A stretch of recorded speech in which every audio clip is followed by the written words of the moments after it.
Welcome back to Think Code and More. So today what I'm going to be doing is a unboxing video. This is my second video of the day, and what I'm going to be unboxing is a tripod.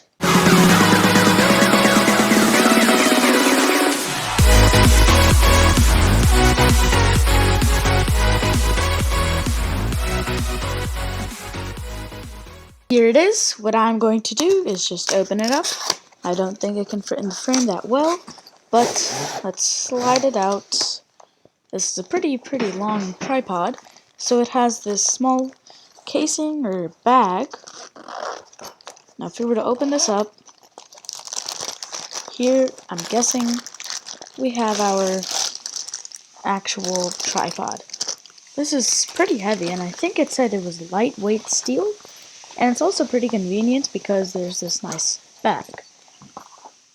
So let's take this thing out. It takes out from the bottom. That's what we'll do.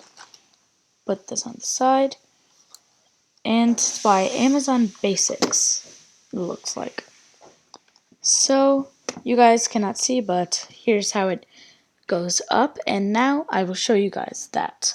This is it. This can become shorter or longer with all of these customizabilities, and here's the nice camera on it. So let's get on to the outro. So leave a like and subscribe for more videos like this of me unboxing, and soon, probably about next month, I'll tell you why I got all of this stuff. So